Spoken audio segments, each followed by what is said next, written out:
اعوذ باللہ من الشیطان الرجیم بسم اللہ الرحمن الرحیم۔ میں نے گزشتہ درس میں عرض کیا تھا کہ امام محمد تقی علیہ السلام کی زندگی کے اہم ترین کارناموں میں سے ایک چیز یہ ہے کہ امام جو ہیں وہ اپنے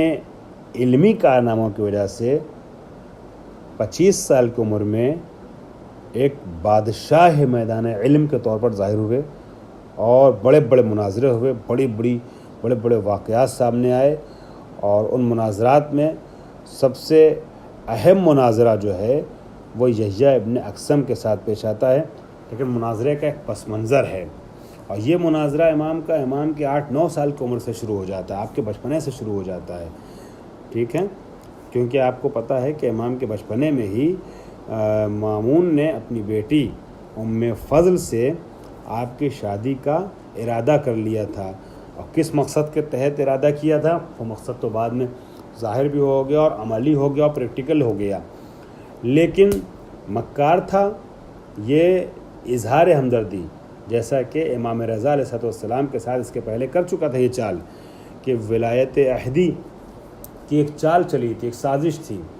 خود جانتا تھا، اس کا وزیر جانتا تھا، اس کے بہت خاص الخاص تھے، وہ جانتے تھے کہ ولایت عہدی کے بہانے سے امام کو نظر بند کرنا چاہتا تھا، مدینے سے اپنے پاس بلایا تھا، خراسان طوس بلایا تھا تاکہ امام اس کے تحت نظر رہیں اور امام جو ہے کوئی قیام نہ کرنے پائیں اس کے خلاف، اور پھر اس کے بعد امام کو دھیرے دھیرے جو ہے وہ شہید بھی کر دیا 2-3 سال کے اندر، لیکن لوگوں کے سامنے مکاری ظاہر کرتا رہا کہ ہم بہت چاہتے ہیں، یہی معاملہ جو ہے امام محمد تقی کے ساتھ تھا۔ امام محمد تقی کے اوپر نظر رکھنے کے لیے اور امام محمد تقی کو راستے سے ہٹانے کے ارادے سے ام فضل کی شادی کرائی تھی، تاکہ ام فضل مسلسل امام محمد تقی پہ نظر رکھے رہیں، جہاں کچھ محسوس ہو کہ امام جو ہے وہ کچھ قیام کرنا چاہتے ہیں، کچھ حکومت کے خلاف جانا چاہتے ہیں، وہیں فوراً امام کو زہر دے کر کے راستے سے ہٹا دیا جائے، لیکن اس چیز کو اور اس ارادے کو برملا نہیں کر سکتا تھا، کیونکہ دوسری جانب جو علویوں کی بہت بڑی تعداد تھی، یعنی اہل بیت کے چاہنے والوں کی، اس تعداد کا بھی ظاہری اعتبار سے ساتھ چاہتا تھا، اور ان کے ساتھ ان کو یہ دکھانا چاہتا تھا کہ ہم ہمدرد ہیں آل محمد کے اور امام محمد تقی کے بالخصوص، لہذا شادی کا جب اعلان کیا تو اب دستگاہ خلافت میں یعنی حکومتی اراکین میں، عملے میں، کابینہ میں ایک تلاطم سا برپا ہو گیا کہ یہ کہاں سے اپنی بیٹی کو حوالے کر رہے ہیں امیر المومنین بقول ان کی زبان کے،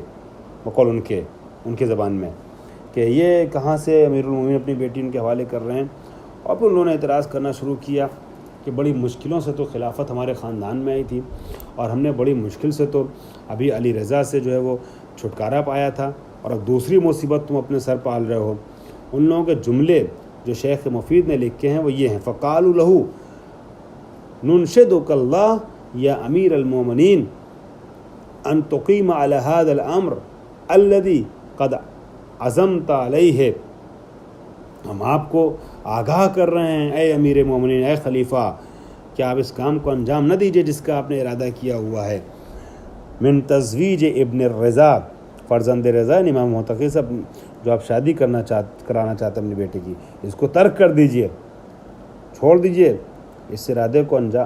ترک کر دیجیے، فَإِنَّا نَخَافُ أَن يَخْرُجَ بِهِ عَنَّا أَمْرٌ قَدْ مَلَّكْنَاهُ اللَّهُ وَيَنْزَعَ مِنَّا، ٹھیک ہے، عِزٌ قَدْ البسناہ اللہ، کہ کہیں ایسا نہ ہو کہ اس شادی اور اس عقد کے نتیجے میں ہمیں ڈر ہے کہ جس امر خلافت کا مالک اللہ نے ہم کو بنا دیا، ان کے اعتبار سے اللہ نے بنایا، اللہ نے ہمیں بنا دیا، اور جو عزت کا لباس ہمیں پہنایا اللہ نے وہ ہم سے دور ہو جائے۔ وَقَدْ عَرَفْتَ مَا بَيْنَنَا وَبَيْنَ هَؤُلَاءِ الْقَوْمِ، اور آپ جانتے ہیں کہ ہمارے اور اس قوم کے درمیان کیا چل رہا ہے، مطلب بنی ہاشم، بنی علی یا اولاد علی، علویوں اور ہمارے درمیان، بنی ہاشم تو خیر دونوں تھے، لیکن عباس بن عبد المطلب کی نسل الگ تھی، رسول خدا اور حضرت علی کی نسل الگ تھی، تو جو نسل رسول اللہ یا نسل امیر المومنین حضرت علی سے جو اختلاف چل رہا تھا، کہنے لگے کہ وہ اختلاف جو چل رہا ہم لوگوں میں وہ آپ جانتے ہیں، بین ہؤلاء القوم، قوم سے تعبیر کیا ان لوگوں نے خاندان علوی کو، قدیماً و حدیثاً، جو پہلے سے چلا آ رہا ہے، جو نیا اختلاف ہے ہمارے ان کے درمیان، وما کان علیہ الخلفاء الراشدون، اور وہ چیز آپ جانتے ہیں کہ اس کے پہلے ہماری خلافت سے پہلے خلفاء راشدین بھی ان کے سلسلے میں جو ہے وہ دوسرا نظریہ رکھتے تھے قبلک، آپ سے پہلے، من تبعیدہم والتصغیر بہم، کہ وہ لوگ جو خلفاء راشدین بھی ان کو جو ہے وہ اس حق کے خلافت سے دور رکھنا چاہتے تھے اور ان کو چھوٹا کر کے دکھانا چاہتے تھے، ان کی تحقیر کرتے تھے. یعنی کہیں نہ کہیں بنی عباس نے خلفاء راشدین کی بھی اس رکاکت کو بیان کر دیا کہ خاندان بنی عباس کے لوگوں نے، کہ خلفاء راشدین یعنی خلیفہ اول سے لے کے خلیفہ ثالث تک ان لوگوں نے بھی حضرت علی کے اور ان کے خاندان والوں کے ساتھ کیا کیا ہے، من تبعیدہم، ان کو دور رکھا ہے اس حق خلافت سے، تصغیرہم، اور ان کی بھی توہین کرنے کی کوشش کی، ان کو حقیر شمار کرنے کی کوشش کی ہے. یعنی انہوں نے تو دور رکھنا چاہا، آپ کے پہلے والوں خلفاء نے بھی، اور آپ یہ کام کرنا چاہ رہے ہیں جس کے نتیجے میں یہ حق امر خلافت ان کے اختیار میں چلا جائے، بڑی مشکل سے جو ہم تک پہنچا ہے. وما کان علیہ الخلفاء، ٹھیک ہے. اب یہ گفتگو لمبی چلی یہاں تک کہ فقال لہم المأمون، یہاں تک کہ ان لوگوں سے مامون نے کہا کہ اما ما بینکم و بین آل ابی طالب وانتم السبب فیہ. اب چاہے مکاری میں جس طریقے سے، مگر مامون نے عجیب جملے کہے کہ جو تم میں اور آل ابی طالب میں اختلاف چل رہا ہے، ٹھیک ہے، اس کا سبب تم خود ہو. ولو انصفتم القوم لکان اولی بکم، اگر تم انصاف کرتے نا تو یہ قوم آل ابو طالب جو ہے تم سے اولا ہے اس حکومت کے لیے، اس خلافت کے لیے. وَأَمَّا مَا كَانَ يَفْعَلُهُ مَنْ كَانَ قَبْلِي بِهِمْ فَقَدْ كَانَ قَاطِعًا لِلرَّحْمِ اعوذ باللہ من ذلك. اور مجھ سے پہلے کے جو خلفاء بنی عباس نے ان کے ساتھ برتاؤ کیا ہے وہ قطع رحم ہے،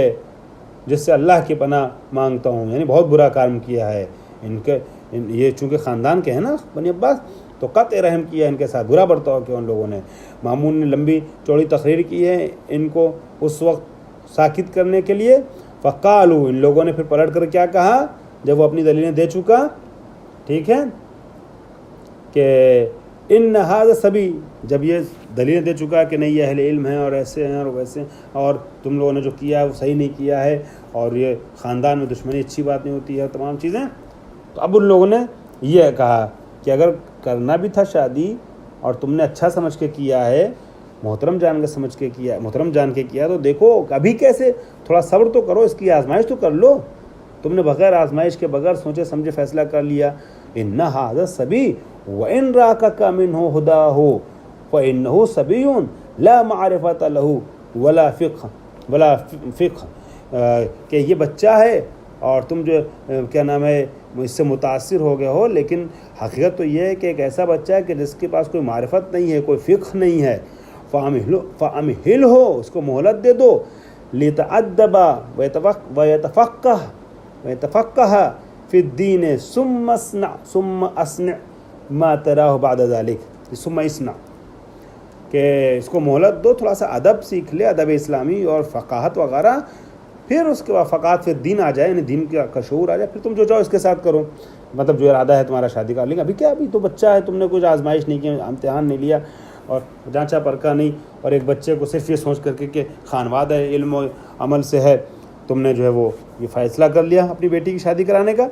فقال لہم، وہ کہتا ہے افسوس ہے تم پر، وائے ہو تم پر، اننی عارف بہذا الفتى منکم، میں اس بچے نوجوان کے سلسلے میں، مطلب 9 سال کی عمر تھی، فتح کا استعمال کیا، اس نو عمر کے سلسلے سے میں تم سے بہتر جانتا ہوں. وَإِنَّ هَذَا مِنْ أَهْلِ بَيْتٍ علمهم من اللہ، من اہل بیت علمهم من اللہ، یہ ایسے خانوادے سے کہ جس کو چھوٹا بڑا کچھ نہیں ہوتا ہے، کس کو سیکھنے دو، سیکھنے ضرورت نہیں ہے کہ کوئی سکھائے، ان کا علم اللہ کی طرف سے آتے ہیں، علم لدنی کے مالک ہیں. پھر گفتگو کرتے میں چھوڑتا ہوں، آگے بڑھ رہا ہوں. میں صرف چند جملے عبارت کے کبھی کبھی اس لیے پڑھ دیتا ہوں شیخ مفید کی کتاب کے اہم موارد میں، تاکہ ہمارے مخاطبین تک، آپ لوگوں تک یہ بات پہنچ جائے کہ جو باتیں عرض کر رہا ہوں یہ معتبر ترین کتابوں میں موجود ہے. فَإِن شِئْتُمْ فَامْتَحِنُوا ابا جعفر بما یتبین لکم بہی ما وصفت من حالہ، اگر تم چاہتے ہو تو اس کا امتحان لے لو، ابو جعفر کا یعنی نویں امام کا امتحان لے لو، تاکہ تمہارے روشن واضح اور آشکار ہو جائے وہ باتیں جو میں نے بیان کی ہے ان کی حالت کے سلسلے میں، ان کے علم کے بارے میں۔ قالوا لہ، تو انہوں نے کہا قد رضینا لک یا امیر المؤمنین ولانفسنا بامتحانہ فخل بیننا وبینہ لننسب من یسألہ بحضرتک عن شیء من فقہ الشریعت فإن أصاب في الجواب عنه لم يكن لنا اعتراض في أمره وظهر للخاصة والعامة سديد رأي أمير المؤمنين وإن عجز عن ذلك فقد كفينا الخطب في معناه۔ وہ لوگ کہتے ہیں عمال اور اراکین بنی عباس کہ ہم راضی ہیں اس بات کے اوپر یا امیر المومنین، ہے نا، کہ ہم ان کا امتحان لیں، ہمیں چھوڑ دیے، ہمیں اجازت دیے کہ ہم ان کا امتحان لے لیں، ٹھیک، اور ہم معین کریں امتحان لینے کے لیے اپنے اور ان کے درمیان کسی انسان کو، کہ ان سے سوال کرے آپ کی موجودگی میں فقہ کا، شریعت کا، دین کا، اگر صحیح جواب دے دیا تو ہمارا اعتراض جو ہے وہ واپس، ٹھیک ہے، اور حقیقت امر ظاہر ہو جائے گی اور آپ کی صحیح رائے جو ہے وہ سمجھ میں آ جائے گی، اور اگر جواب دینے سے وہ انسان عاجز رہا یعنی امام تقی ناکام ہو گئے تو اس کے بعد پھر آپ اپنے نظریے سے منصرف ہو جائیے اور ہم جو بات کہہ رہے ہیں وہ صحیح ثابت ہو جائے گی۔ فقال لهم المامون، مامون نے کہا شأنو کا ودا کا متارا، تم جو تم چاہو کر سکتے ہو۔ فخرجوا من عنده واجمع رأيهم على مسألة یحییٰ بن اقسام، وہ لوگ وہاں سے نکلے اور ان سب نے اتفاق کیا کہ ہم میں سب سے بڑا ملا جو ہے وہ یحییٰ بن اقسم ہے، وہ ہوا یومئذ قاضی القضاة، وہ قاضی قضات تھا اس زمانے میں، چیف جسٹس تھا، قاضی اس کو بناتے تھے جو پڑھا لکھا ہوتا تھا، فقہی اعتبار سے بہت مہارت رکھتا تھا، اس کو قاضی بناتے تھے۔ الا یسألہ مسألۃ لا یعرف الجواب فیہا، ٹھیک ہے، ایسا سوال کرے کہ امام اس کا جواب نہ جانتے ہوں۔ وعدوہ باموال نفیسۃ علی ذلک، اور ان لوگوں نے قیمتی جوائز دینے کا اور ہدیے دینے کا، انعامات دینے کا بھی وعدہ کیا کہ اگر تم ایسا سوال کر دو کہ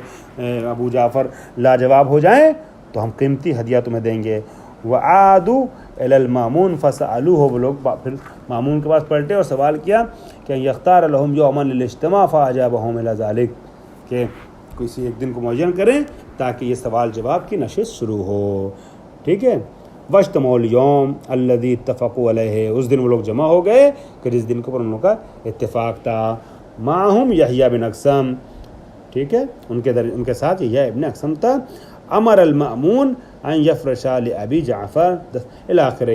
اب یہ امر نے حکم دیا، مامون نے امر دیا، حکم دیا کہ امام بیٹھے ہیں اس کے پاس بغل میں، اور پھر اس کے سامنے مامون بیٹھا تھا، اس طریقے سے سامنے یحییٰ ابن اقسم بیٹھا تھا، مامون کی موجودگی میں، مامون کے حضور میں، دربار میں یحییٰ ابن اقسم سے ایک تاریخی مناظرہ شروع ہوتا ہے جس کو اگلے درس میں بیان کرتا ہوں۔